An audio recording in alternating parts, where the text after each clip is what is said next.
Welcome back into the kitchen. We hope you had a very Merry Christmas. Now our attention already focusing on those New Year's get-togethers. Just parties. Party after party after party. It's the same way we've done it over the past several weeks, right? So we're always going to focus around what we can do during the party season. Yep. Now this particular recipe, Andy, is one that you can make in advance, keep it chilled in your refrigerator. That way, you know, you're going to take a little bit extra time getting ready for the New Year's Eve bash, and you can just grab this on your way out.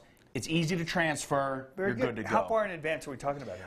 You can actually keep this for a couple days in your refrigerator. So if you've got some time a couple days before, or maybe while you're preparing a lot of your Christmas things, go ahead and prepare this also, but let's just hold on to it for those New Year's Eve type parties. Okay. What do we need to do? I'm going to have you get started. This is actually just a French baguette. All I've done with that is drizzled it with a little bit of olive oil. Now you're going to hit it with our salt, spices and specialties, the pink Himalayan salt and the Tella cherry pepper. Listen, if you've been wondering, like, hey, I really want to go over to salt, but I don't know what to get, I would start right here with these two. I mean, this is a good foundation and a little bit of their smoked paprika. Yeah, and the smoked paprika is actually one of my favorites. So a couple weeks ago, we did that rub on a steak as well. That was so good. What we can do is keep these as kind of your standard go-to. They come in the grinder already, and it's a really good, high-quality spice blend.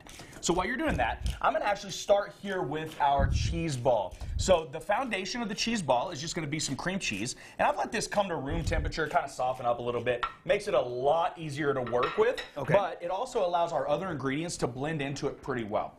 We're going to add to that about a cup of shredded cheddar. This particular version is a honey almond, and I use this throughout the holidays as well. It's always a very big hit, and I'm going to give you guys all my recipe right now. You can find it at myhighplains.com. Perfect.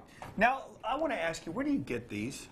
Or do you just do them yourself? The pimentos? Yeah. You can do them one of two ways. You can buy them already done for you, and that's going to be in the canned aisle where you get like the olives and things like that. Okay. So typically your olives, your pickles, they're going to be found kind of in that aisle. So these are pimentos. The pimento is just a sweet pepper. It's going to play really well to kind of that almond and that honey flavor that we're going to put into this cheese ball. Very good. Okay. Only a couple more ingredients. Slivered almonds. We're going to add about a half a cup in there. And then I like to put a little walnut in mine, Andy. Really? Do you like the walnut? I love the walnut. I mean, who doesn't love the walnut? I mean, it's no cashew, but it's a good nut. Cashews are a little bit hard in this because they're super fatty.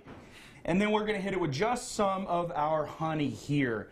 And this is going to blend up by hand. Don't use the spoon. Don't use anything like that, okay? You want to blend this by hand so that you can actually form a ball. But let me show you the key to this. All right. We're going to blend that by hand.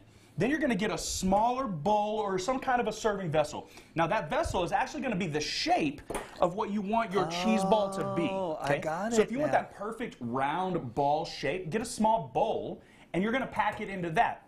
And to keep it from sticking, you're going to take either a plastic bag, you can use some of your plastic film, and we're just going to line it just like that. Maybe, could you do wax paper? Yes, wax paper will work really well. Okay. And so then what we're going to do, mix that thoroughly, and we're going to pack it in there pretty tight. And then when we come back, we're just going to show you how to display this so that when you take it to your party, it's going to look great too.